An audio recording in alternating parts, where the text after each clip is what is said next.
Hey, why don't we just get started since it's 5 o'clock and we're always grateful to people who show up right on time.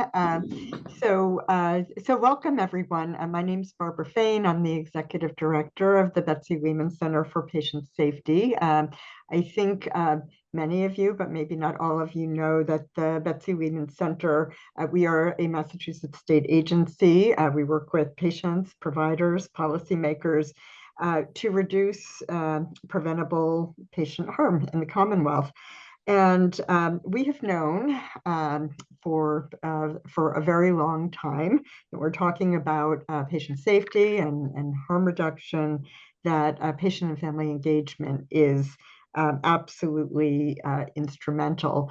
And we also have believed for a long time that the one of the best vehicles um, for that engagement is patient family advisory councils. So we want to thank you not just for participating this evening, but for all you do, whether you're involved with PFACs on the hospital side or whether you are a patient family representative on a PFAC. We just want to thank you for your commitment and your contributions to patient safety. So I am, without taking up any more of your time, because this is a very exciting agenda we have planned, a lot going on. I'm just going to introduce Jane Powers, who is who directs the Betsy Lehman Center's PFAC programs. And so, Jane, thank you, and over to you. Thank you so much, Barbara, and good evening, everybody. We are really excited that you joined us this evening.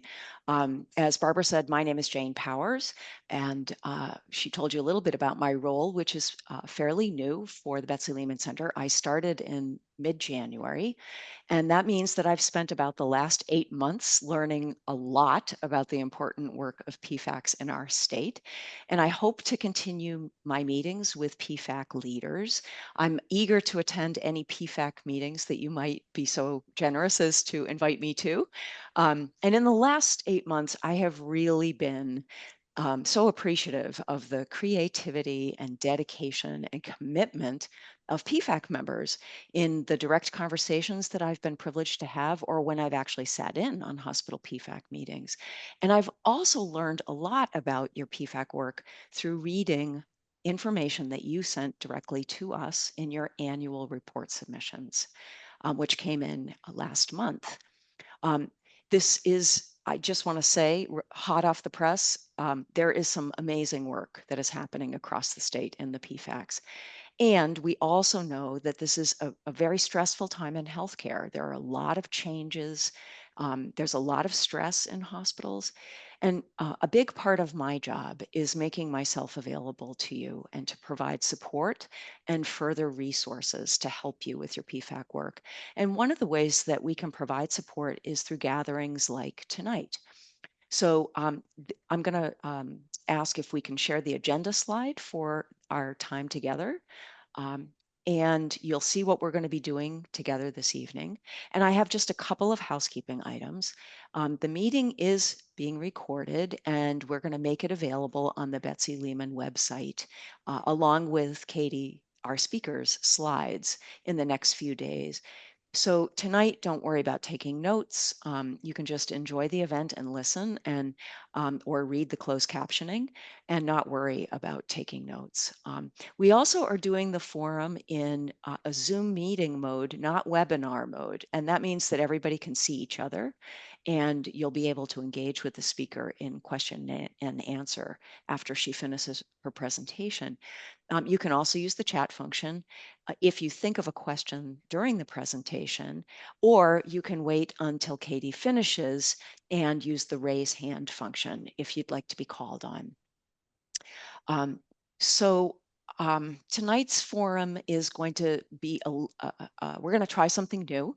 One of the things that I've often heard from people when I've spoken to PFAC members is they sometimes can feel like they're doing their work in their own hospital, but they really don't have a sense about who else might be involved in their region. So tonight we're going to add a new component, and we're going to do 15 minutes in virtual breakout rooms. Where people are going to gather by the region of the state in which your hospital is. This is a time to introduce yourselves to each other and to be able to get a sense about who's out there involved in PFAC work in your part of the state. We have a lot of people joining us tonight from the Metro Boston area, so there are going to be 2 Metro Boston rooms set up. And just so that everybody knows, we're not going to be recording in the breakout rooms. So that is space that the recordings won't work for. So for the breakout room exercise, I promise it's no heavy lifting expected. We're going to give you a few prompts just to get you started.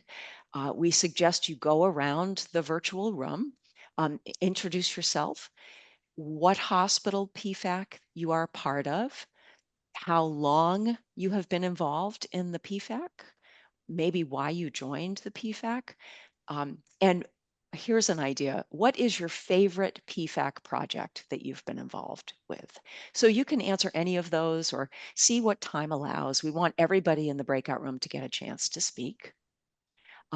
These are going to be added to, they've already been added to the chat. So you'll be able to see these suggested prompts when you go into the breakout room. We have tried to pre-assign everybody to the correct regional breakout room based on how you registered in Zoom. And when we open up the breakout rooms, what should happen is you should be sent right into the room that you registered for. But if for any reason you are not sent to a room or you are sent to the wrong room, because technology is not always foolproof, we have some instructions about how to join and switch breakout rooms. And once the rooms are opened, you'll see at the bottom of your screen the Join Breakout Room icon. And in order to do that, you might need to click on the button that says More if you're joining on a mobile device or on a smaller screen. But for most people, you're just going to see an icon and it'll say Join the Breakout Room. And a box is going to pop up when you do that. It will include all of the regional room options. You can select to join the room that best represents where your PFAC is located, but you should go directly where you registered. We're hoping, fingers crossed. If you're sent to a room, but for any reason you want to change rooms, you can click on the breakout rooms icon and select choose breakout room. And at that point, you'll get the box with all the regions there and you can select in order to go to the right region. We're going to have those rooms open for about 15 minutes together, just so you can plan for your time. And we really just encourage people to use the time to get to know who's out there doing this important work. And then we're going to bring you back and have our presentation for the evening. So I think we're ready to give this a shot. Welcome back, everyone. I know virtual meetings are not the easiest way to meet everybody in your local area, but we did want to provide an opportunity for people to say hello and get to know some of the people in your part of the state who are engaged in important PFAC work. So thank you for giving this a try. And when we send you your feedback survey for the event tonight, let us know what you thought about the virtual breakout room. But without further waiting, it is really my pleasure now to introduce our speaker for tonight's Fall Forum, Katie Litterer. Katie is the program manager for family partnerships, which is part of the Office of Experience at Boston Children's Hospital. In this role, Katie works to weave the voices of patients and families into improvement efforts across her organization. She coordinates the Boston Children's Hospital-wide Family Advisory Council, the E-Advisors program, And she also provides support to the many population-specific advisory groups at Boston Children's. Katie is going to be telling us more about herself in her presentation, but let me just say for now how much I really have appreciated Katie's generous spirit and enthusiasm for PFAC work. As some of you may know, Boston Children's Hospital had the very first PFAC in the country back in 1982. So I think we all have a lot to learn, and I've really enjoyed my conversations with Katie, and I'm delighted now to welcome and turn this over to Katie Litterer. Thank you, Jane, so much. And it's great to be here. My name is Katie Litterer, as Jane said. I'm currently the program manager for family partnerships here at Boston Children's. And I'm really excited to have a conversation today about effective goal setting for your PFAC or PFACs. So I know I just shared my screen, but I'm gonna try to go on, there we go. And then one more click and hopefully that works for me. Do you guys see my slides? Can I get a thumbs up? Yes. Okay, perfect. All right, so we are all juggling a lot and we have a limited amount of time. And I am a talker, so I'm probably going to give you a lot of information, but I'm going to try to keep it simple and practical with the goal of you walking away tonight, regardless of where you are in your PFAC journey, with some little nuggets that you can put to use as they work for you. So first, I have to pause and say thank you to the hospital-wide FAC at Boston Children's. This is their work. I'm just fortunate to be a part of it. And we cannot do this work without our advisors. It's really important to say that even though I'm sharing with you, we are not a perfect group and we will never be perfect. But we are a group who has come together with a shared understanding and a shared willingness to strive for improvement, both as a working council, but also with our impact outcomes. We really come together and we accept our shortcomings and we celebrate our successes together. So thank you to my current and former members, some of whom are on the call tonight. Okay, so a little bit about me. I come to this work as both a parent and a staff member. My twin girls, Maddie and Sophie, that's Maddie on the right and Sophie on the left, were born in 2008, and their journey began on day one. I have had the privilege of serving as a family advisor since 2009 when one of my girls was still inpatient, and I became a Boston Children's staff member about a decade ago. Over the past 17 years, I have served on many PFACs as a family voice, and I've also supported the hospital-wide FAC, our e-advisors program, and as Jane mentioned, we have many subspecialty PFACs at Boston Children's along the way. I've had some opportunities to see a lot of what works, and I've definitely fumbled and learned what doesn't work along the way. So here's what we're going to cover today, and please don't worry. I know we're moving fast, but as Jane mentioned, we will post the slides for all of you afterwards. We're going to talk about building member-driven PFACs, aligning PFAC goals with your organization's goals, level setting, accountability, and impact reporting. So Boston Children's is a large standalone pediatric academic medical center, and we welcome patients and families from both near to and far from the hospital. And as Jane mentioned, we've been doing this work for decades.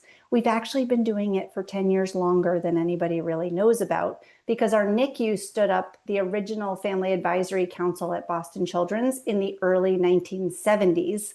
And our hospital-wide council was formed upon that framework about 10 years later. So clearly, we've been doing this work for a long time, and decades ago, Boston Children's acknowledged that the voices of those that we care for matter deeply to our work. Realistically, though, our effectiveness in harnessing those voices and weaving it into our work has not always been as effective as we would like it to be at different periods along the way. The last 12 years, however, really feel like we've been on a shared progressive journey. And I think it boils down to the fact that leadership, Staff and patients and families have all come to the realization that we're simply better together. And we really are committed to working together. All right, so jumping in, build and maintain member-driven PFACs. And I want to address the concept of a member-driven PFAC. Being member-driven does not mean that staff just throws the reins over to our PFAC members and says, oh, hands off, you guys do whatever you want. It means listening, like really, really listening to what your members care about, and then elevating those priorities in a way that works within your institution. Sometimes you'll hear the greatest idea, but it may not be immediately achievable, maybe due to budget, maybe due to manpower or time. That's actually completely okay. The goal is acknowledge that fantastic idea, acknowledge the barriers, be transparent, and then activate the priorities that you can move forward. It's really about partnership, never passing things off or passing things over. Setting expectations for your advisors, even before they join your PFAC, I found to be really incredibly crucial. It's to the point where when I meet a prospective candidate, I lay out the responsibilities of our PFAC members during our first conversation. That's so that they have the information readily available to really think, is this the right opportunity for me? Is this a commitment that they are interested, able, and willing to make? So setting clear expectations for the roles and responsibilities of your PFAC members sets people up for success and more. If, as an advisor, I don't know what you need and want from me, I will not meet your expectations. I will not exceed your expectations, which is really what we all want to do as PFAC members. I will not build trust with you. I will not be as an effective an advisor as I want to be and that you need me to be. I will not feel seen. I will not feel heard. I will not feel valued. And those things really make me sticky. So making me feel seen, heard, and valued keeps me coming back as a PFAC member, and that builds connections and trust and progress. Let's jump to membership. Whether you're starting fresh or refreshing an existing group, start with people who show up. We are all evolving our membership constantly. There is always an opportunity to weave in additional voices. But consistency builds trust, and trust builds progress. So start with people who show up and can build those between one another. Look for members who can think beyond their own journey, who can share brief stories that resonate, and who can listen actively to the other voices in the room. Avoid people who may have personal agendas or folks who may be still mired in the muck of their journey and need to be heard above all else as simply trying to cope with what they're going through. Those are all valid things. I have been there. I feel like I can say that.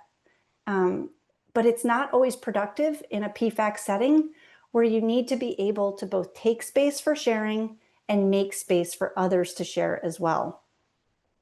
If you're already an established PFAC, ask your members, who are we? What perspectives are we missing?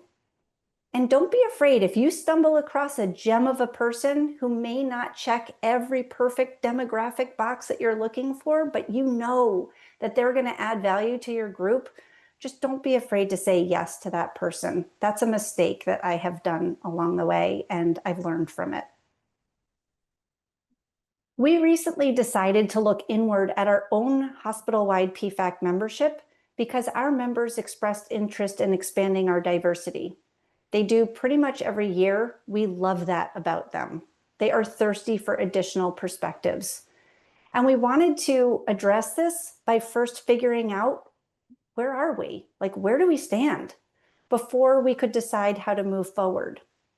We approached how to gather this information with respect, curiosity, and sensitivity, especially given the landscape in today's world. We landed on an anonymous an optional survey for our members. And the outcome was completely amazing. We discovered so many layers, lenses, perspectives, and experiences in our council. From member demographics to their family makeup, to care experiences within and beyond Boston Children's. So don't be afraid to ask your members about themselves, yet do it thoughtfully. Assure them they're PFAC members because of their whole self, not just one aspect of diversity. Make every survey response anonymous, keep all questions optional, and always include a prefer not to say choice. Finally, commit to sharing any data only in an aggregated and anonymized way. This builds trust and it reinforces that your goal is understanding and inclusion, not labeling. So let's talk about the do's and don'ts of advisorship. Juliet Schluchter was one of the first patient parents hired. She was in 1991. There was actually a patient parent at Boston Children's, and Juliet was at Children's Hospital of Philadelphia. She rose to be one of the great leaders in this arena. And she said, when advisors and healthcare professionals are guided by mutual respect and a thirst to understand each other's perspective, priorities, and hopes, true collaboration begins. The gift is a profound sense of true engagement for positive change. And that's really the essence of our role. Advisors, we don't direct. We are not here to tell anybody what to do or to stand on a soapbox. But we do advise, we collaborate, and we partner. We bring our lived experiences and lived expertise to the table, and we share it in ways that help shape decisions, not dictate them. This has nothing to do with power. It's about partnership. And that partnership creates solutions that feel real, like feel authentic, sustainable, and truly patient and family centered. Aligning PFAC efforts with organizational values and strategic priorities. This is a mouthful, and it's actually a really simple concept, okay? This is where you show your organization the WIFM, and that stands for what's in it for me. Your organization needs to see how your PFAC supports their goals. You need to show them that you're all in the same boat, rowing up the same river towards the same finish line. So dig into your hospital strategic plan and use it to shape your PFAC goals and show alignment. Now that sounds like, oh my God, that's too much. I can't deal. That's daunting. It's actually surprisingly easier than you think. So back in 2022-23, I had to do this for our PFAC. We had a goal setting session and I needed to figure out what the heck our priorities were for that year. So I went to our Boston Children's website and I typed in the search function, strategic goals, and up popped these two graphics, which was awesome. On the left, you see our fiscal year 22 enterprise strategy framework. And on the right, you see our Boston Children's Way, outlining our hospital credo for all of our culture work. And I'm very proud to say, especially because one of the leaders of this work is on this call tonight, shout out to Amy, that this credo is actually based on work that our FAC did between 2017 and 2019. But bringing it back to alignment, this is a whole lot of words and short phrases, right, that are important to our hospital. And I had a lot of choices to take our goals and look at this stuff and say, oh yeah, these connect, and those connect, and that connects. So it was actually a lot more simple than it seemed. Level setting is one of the most important things that you can do. Every single year, make sure your team, meaning your PFAC members, your staff, your associated personnel, they know your PFAC's role, scope, and the goals. This has nothing to do with shutting down vision or ideas. It's about making sure you're all running the same race in the same lane with the same end goals. Here are a couple of examples of visual tools that I have used very recently to level set with our PFAC members. And this is never a slap on the hand, ever, ever. This is simply, let me show you, you have raised something and let me show you that we are listening. So just this summer, our PFAC members, once again, they say this every year, we operate in a largely virtual environment. We want more opportunities to connect with our fellow members, and we want more social activities. We know that this is a priority, and I just need to demonstrate to them that we know this is a priority, we hear you, and this is why, interestingly enough, we have 7 out of 11 monthly meetings every single year with a structured and facilitated connection opportunity for our members. It's just really easy to forget, right? What happens from one month to the next. Outside meetings, we also welcome our members to connect on their own through WhatsApp or for informal meetups. But as I'm a one-man band and a mama hen, I can't arrange those play dates. You just got to do it yourself, right? Pick up the phone or send an email. But we welcome people to do that. Another way that we level set every single year is in our impact sharing. Our PFAC works incredibly hard, and part of the work is sharing it. So we often get asked, like, where are we sharing this? And I think we need to share it more places. And this inquiry causes me every year to look in the mirror and say, oh my gosh, of course they don't know. I know, because I'm the one who sends the emails out, right, to different stakeholder groups. And I'm the one that during a meeting may get a shout out and a 60-second clip to share some of the work that we're doing. But it's all up here. And if we don't share it, how will they know?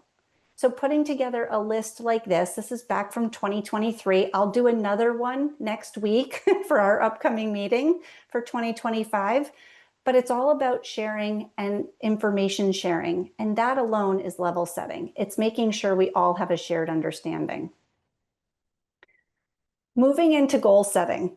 So after decades of advisory work, as a group, we decided we need to do this. We needed to go to goal set as a group.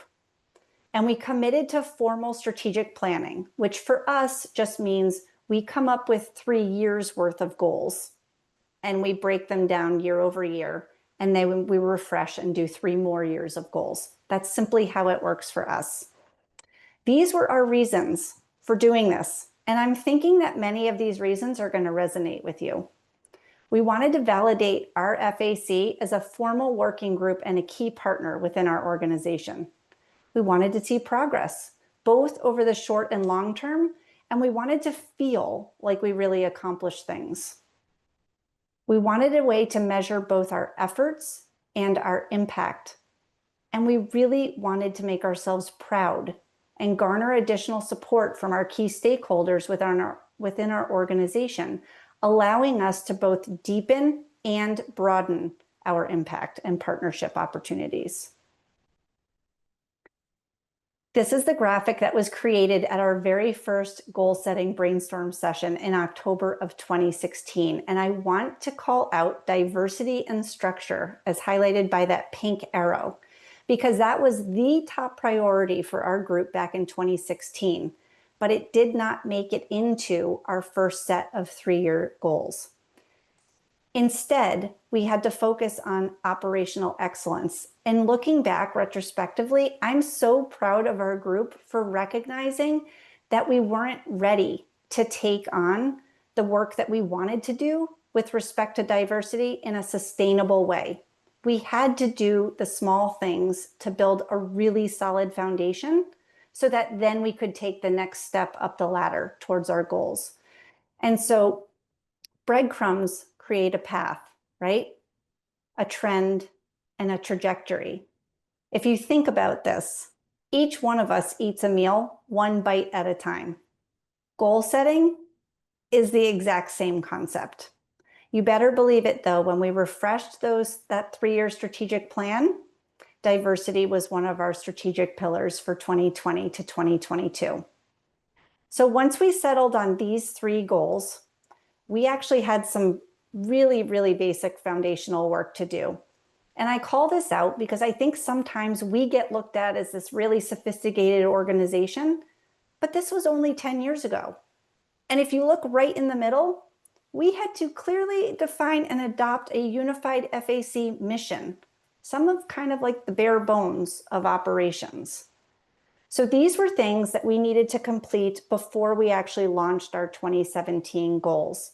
And what I want to call your attention to is at the top, we had an overarching goal statement, and underneath we had very specific actions with completion dates and responsible parties and resource requirements.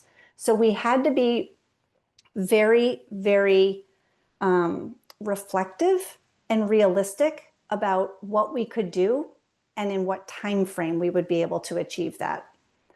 Once we did this basic work, we launched our 2017 operational excellence priorities.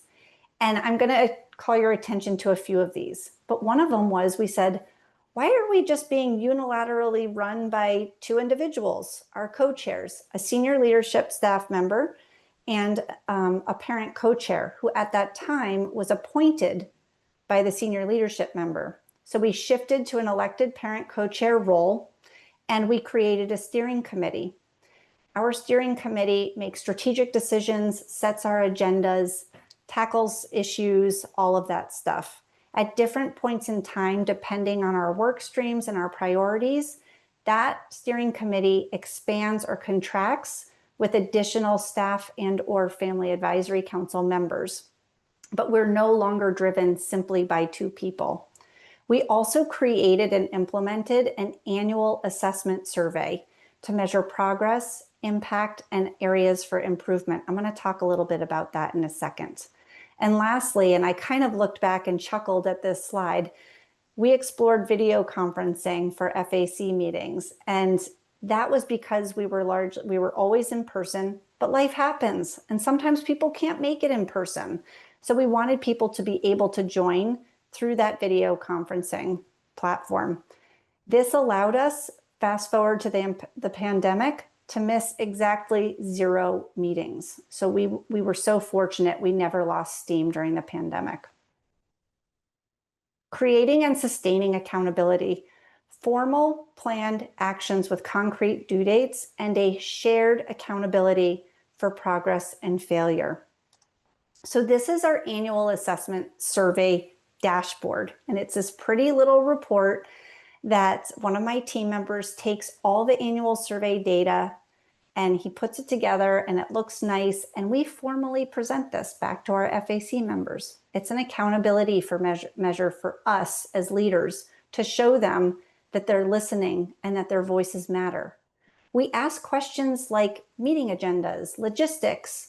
How do you perceive the role of our FAC in your hospital? How are we communicating with you? How satisfied are you with your engagement on the FAC? We share the data. This is our actual data from 2025, and you'll see that many of these questions have been asked for several years now, and we've been able to create a trend line.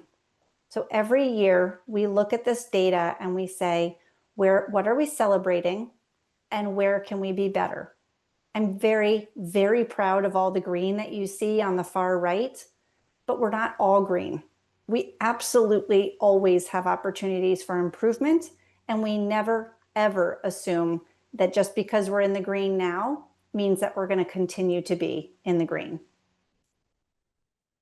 We then take every single free text comment written by an FAC member in that survey, anonymize it, and post it into this dashboard for a couple of reasons. One, we must demonstrate that we are listening. Interestingly enough, though, when I take all of the comments and I organize them, themes bubble up. Themes about points of pride and themes about opportunities. It takes a lot of the work out of this when you just listen to the voices in the room. I use people's voices and their comments to highlight both opportunities and points of pride. And I'm going to read this comment in pink because I'm just going to say I am so proud that after 10 long years of really working on this, we were able to achieve a comment like this from one of our members. They wrote, "One of the things I'm most proud of is how authentic this group is. There's a genuine care for one another and for the work itself. As a group, we really take pride in how effective our voice can be across the organization, and we actively look for ways to be involved and to create positive change." That kind of authenticity makes it feel good to be part of the FAC, because it's not just a meeting to attend, it's a space where our voices truly matter. That is so meaningful to me because that member is going to show up month after month, because we're going to earn that stickiness and we're going to want to keep that person sticky. We also, we're not perfect, as I mentioned. There's new great ideas, there's constructive criticism. We listen to it all and we try to be transparent, as transparent as we can about what we can do. So here's some opportunities that they suggested this year. Use more breakout groups for personal connection during FAC meetings. We can do this. We're starting to do it more now. A newsletter about what FAC members are working on between monthly meetings. This was music to my ears because we used to have an FAC newsletter and it was run by our members. Those members their terms came up, they rolled off, and nobody raised their hand. And so it went by the wayside because I simply don't have the bandwidth to take on that responsibility as well. I'm very happy to say somebody came up with this idea. Another person said, "I'll help," and we'll be resurrecting this in 2026. More hybrid or on-site opportunities. Sometimes I get a little frustrated by this comment because we typically organize opportunities on site and people don't show up. And I don't think anybody realizes how much work it goes into organizing on-site activities. However, it's a wonderful way simply to level set. We've been doing this now, trying to be hybrid for about 4 years. And based on our attendance, we're going to maintain 2 to 3 opportunities per year. We always appreciate the requests. As I tell my kids, asking is for free, so ask away. And going back to that shared responsibility, again, I'm a one-man band. The success or failure of this FAC does not rest on my shoulders alone, and everybody's got to pitch in a little bit. This was a couple of years ago. These are simply examples of ways that I was offering to people to help me help the group. So again, just reinstating that this is a group effort. We understand everybody can and is willing to engage in different ways. If you can, if you're willing, please engage. Please help me help all of us. So spreading the word about your PFAC work. I would argue that impact reporting is not just a nice to have. It's really part of your goal setting cycle, okay? Because it holds you accountable. I set 3 goals and I'm going to take the time to look back, and then I'm going to take the time to write it down. What did we accomplish? What did we fall short of? How are we going to shift going forward? That being said, impact reporting can feel daunting, right? So start small. The first annual report I created for our FAC in 2016 was 1 page of white paper with black print and no graphics. I've evolved and I've gotten really kind of good at this, so I have pretty reports now with testimonials from stakeholders, but that's not where I started.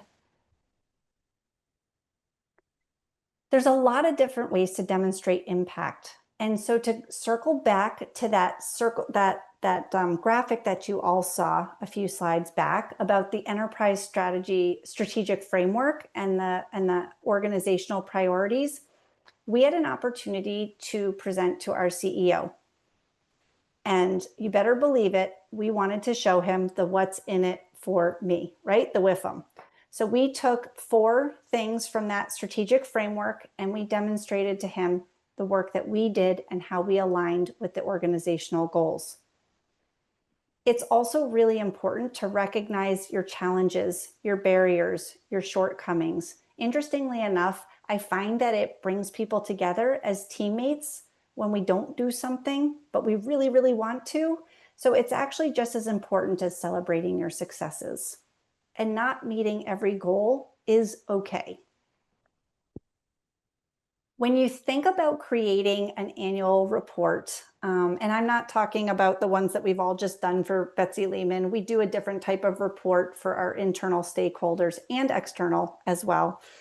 Ask your partners. Ask the people who have looked for your PFAC member insights to give you input. Ask them to tell you, what was it like working with the PFAC? What impact did the PFAC member voices have on your work? It is truly a win-win because you end up with great content for your report. Your PFAC gets visibility amongst the organization and beyond, and credibility for their efforts on bodies of work that are important to your organization. And then your stakeholders, the staff members, they get credit for reaching out to the PFAC and collaborating. So it truly is a win-win. I know goal setting can feel like a really big lift, especially when you're juggling a million other things. But I hope that you'll walk away with a few ideas that feel doable and energizing to you. Build member-driven PFACs. Align with your organization. Level set annually. Listen actively all the time. Create accountability. Share your impact. Whether you're just starting out or refining a well-established PFAC, remember progress is not perfect, and just start. Start small, celebrate your wins, and keep listening to your members because they will tell you what matters most. So I really appreciate everybody's time today, and thank you for listening. And Katie, thank you so much for that incredibly informative presentation. And the way that you consistently are encouraging all of our hospitals to really amplify the patient and family voice, it's really inspiring. So we have some time for questions. And there are a lot of us on I'm very happy to say we have more than 70 people that are still with us, and it would be fantastic. And Padma is giving us a great example of this because she has used the raise hand function. So if you have a question for Katie, if you could go to the bottom of your screen and you can click on the react button and then click raise hand if you have a question. So Padma, first question. Yeah, I had just a comment, actually, if I may. Thank you so much for this Sure. privilege of this. And Katie, I'm actually part of Boston Children's FAC and also Mass India, recent member of the FAC there. And I just want to thank Katie. I'm a big fan of hers. And I just want to add one thing. There was a brilliant presentation. I thank you. I see the work she does. I just want to add two corollary points for the success of the Children's FAC from my perspective. One is that we have Katie, who's extraordinarily organized. I, as a parent of a complex care child, have no time, and she keeps us on our keeps constant touch with each of us, all the members, and that's how I think that leads to a lot of our success. And I also have to give kudos to the Boston Children's leadership for investing in her role. I don't see I feel that without these two commitments, which is significant, I wonder if I'll be as effective as I am currently. And I give Katie and the administration for having the vision on this. Thank you so much. Thank you very much. It's always great to get that additional commentary and hearing from somebody that actually knows about Children's and Katie. So thank you very much for sharing that. Any questions that anybody would like to ask Katie?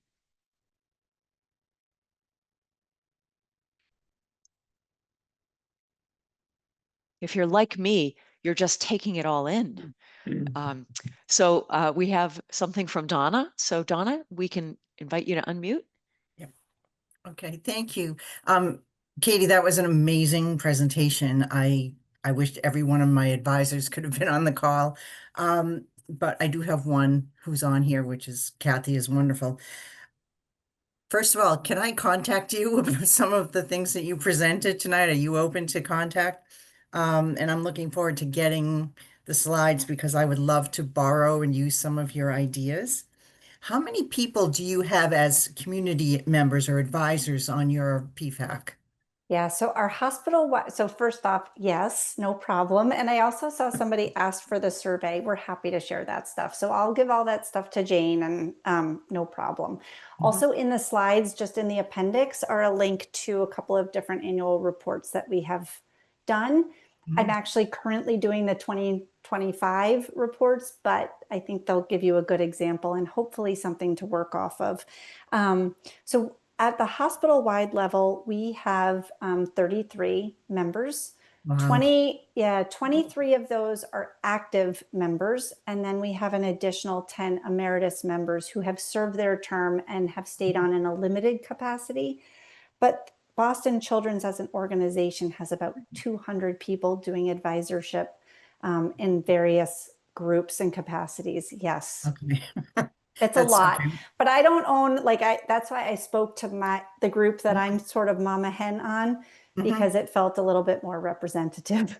Okay, thank you. Yeah, we have 8, but we've had 2 candidates, and one is absolutely joining, and the other one we're moving along the way. So Yeah, I far think fewer that's, than yours, but nope, I think we'd like that's, to get up to maybe 25 at the most, yeah. but yeah. Yeah.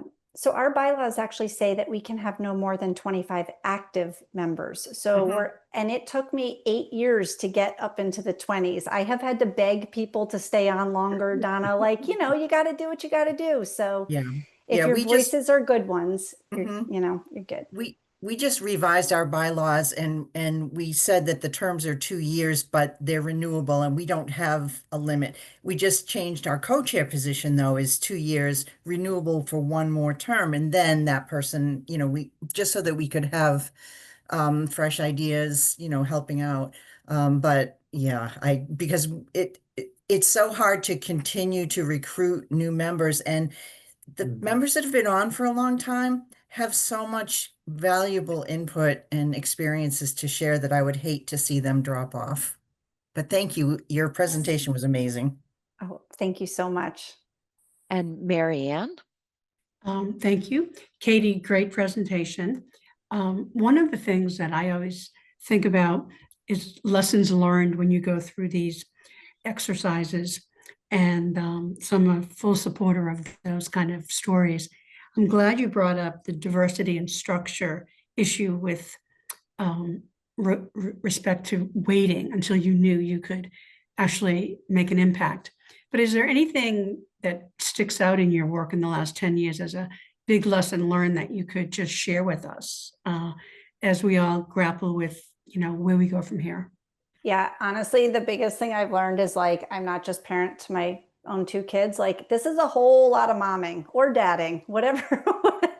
And you know what it is? It's because it's the little details that matter. It's important. If Alicia misses a meeting, I'm checking. Is everything okay? I mean, life happens, but it's important to care about our people, and it's the little things that show that you care. And so it takes time and it takes effort to stay organized with all of those little things, especially as your organization grows and gets a little bit more complex. But that is the biggest thing. If I could tear everything away, it's those small gestures of reaching out and engaging, because I've had some people say, you know what? Oh God, I'm so sorry. I just forgot. That's okay. It happens. But they know that it matters to us. Their attendance matters to us, and they will be there at the next meeting. And if something did come up that prevented them from coming, they know we're thinking about them, which also makes them want to show up to the next meeting. And then from there, it cascades with, connection and trust and progress. It all just sort of flows together. I also think being honest, I mean, I think there's ways to say things that you don't want to say in nice ways, but still be honest. And that's important. Thank you. Yeah. We have time for about one. Okay, Lisa, there we go. I just have 2 quick comments. Katie, if you could share a little more with everybody about the virtual advisors and how that's opened things up. And then the other piece is the translation, using the virtual technology to incorporate people whose language, their first language is not English. Yes. By the way, Lisa basically taught me how to do my job. So, so she's one of our veteran advisors. Thank you for the cue. So I didn't touch on this because I wanted to keep it finite on the PFAC, but I will say that there are options to expand your scope, right? And I'll touch on the virtual advisors first. So we call it our e-advisors program, and we try to forum, and most of us have probably experienced social media in some way, shape, or form, and you know how much one negative comment can light fire to other negativity. So we found that a forum wasn't a healthy environment to bring people who may be experiencing different levels of crisis together. So for us, our e-advisors program allows patients and families to give us feedback in a highly facilitated, totally contained electronic survey measure. So what that lets us do is it lets us say yes to those voices who may be mired in the thick of their journey and who may need to be heard above all else, but aren't the right fit for our PFACs. But their voices are still really, really valuable. It also gives people the opportunity to contribute when they aren't able to make that high level commitment that the PFAC asks for. So it is a really nice way to open that up and bring additional voices to the table. Our e-advisors program is separate from our PFAC, but we often work in tandem. So for instance, we were looking to reduce wait times in our phlebotomy area. And we went to our e-advisors and we had a whole bunch of responses come in to identify pain points and priorities and considerations.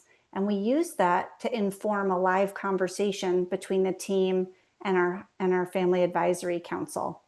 From that conversation, the work was honed down even further, and a member of our FAC sat on that work group through the end of it, just to ensure that they had a family perspective represented, and we reduced wait times by over 10 minutes.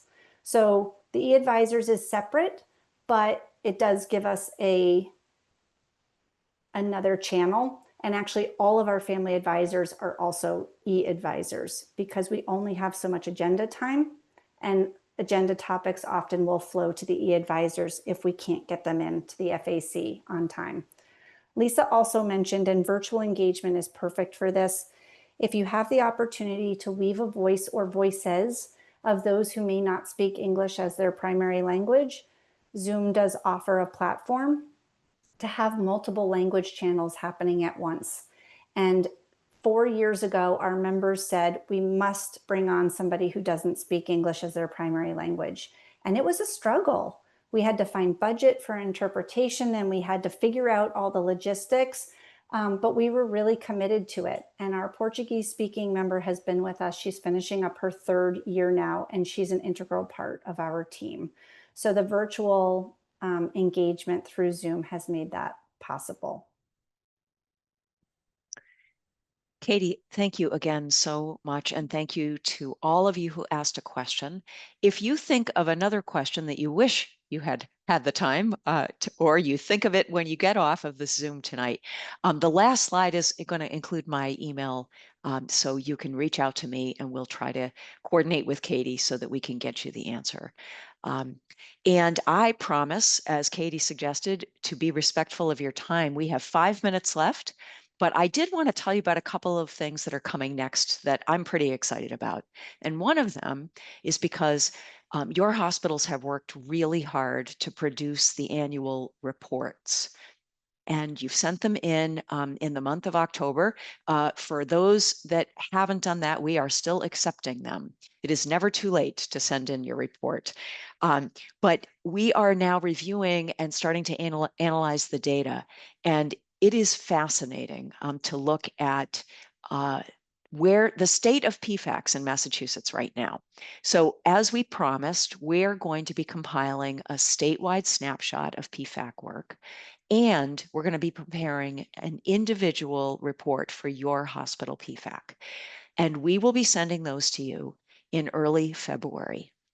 There is a lot of really rich material, and many of the people that I've spoken to said that they really want to kind of see where does their hospital kind of fit in where things are. So we're hoping that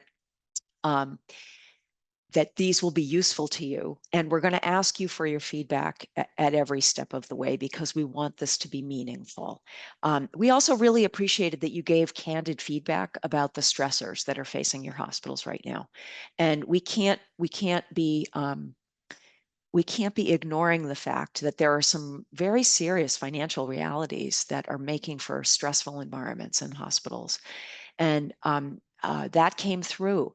So I also just want to reassure people that you're not alone if you're wondering, oh gee, my PFAC has a small number of members, and Katie was talking about having 25 members. Should I feel bad? No, every hospital is going to be different, and we now have data that can tell you, X number of X percentage in Massachusetts only have 6 to 10 members. So we're hoping that that kind of context will be helpful for everybody. And in the lead up to that annual report deadline, I offered 3 monthly drop-in sessions for anybody from PFAC leadership that wanted to come and ask questions. And one of the things that I learned is that it was great because hospitals showed up for the drop-ins and they got to meet each other.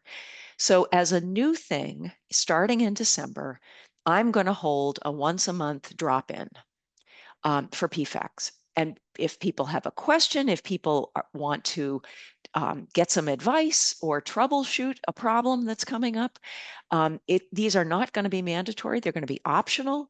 And I'm hoping that they'll catch on. And we're going to have that from 12 to 1 o'clock on the second Tuesday of every month, starting in December. So watch for some email communication about that. And we're going to send a survey out to PFAC leaders soon, so that we can get some feedback from you about what you think might be useful.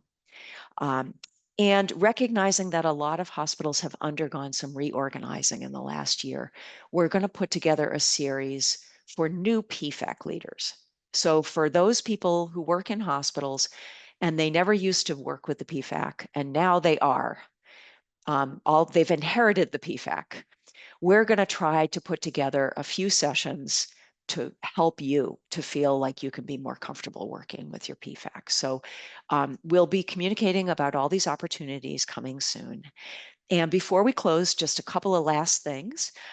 We really want to support the excellent work that you're doing. And you've heard me say it a number of times tonight, but the Betsy Lehman Center has great resources. And you can check out, you'll get videos of past forums. You're going to see Katie's presentation. It'll be there in just a couple of days. And we also want, I want to be available to you. So I'm happy to come to PFAC meetings. I'm happy to engage with PFACs. So if you're a member and not a leader, but you think it might be useful to have me come, talk to your leaders, talk to your patient co-chair and your hospital co-chair, and ask if they would find it helpful to have somebody, like, have me come. But I'm here to support you. And I hope that you'll participate in a monthly drop-in office hour. And I also hope that you'll give us ideas about what you need so that we can try to better serve you. So Whitney, if you could just add my contact information. Oh, fabulous. In the chat, you'll see, again, my name and my email address. And feel free to reach out at any time. And again, I mentioned there's going to be a survey. We're going to send out a survey to you in the next day or two. Please be honest about what you thought about tonight, and especially about the breakout rooms, whether you think that's worth it. And slides and video from tonight's forum are also coming. So thank you for joining, and please be in touch with anything. And you are out the door, my friends, at 6:15 as promised. So thanks again. Thanks to Katie, and thank you everyone for coming.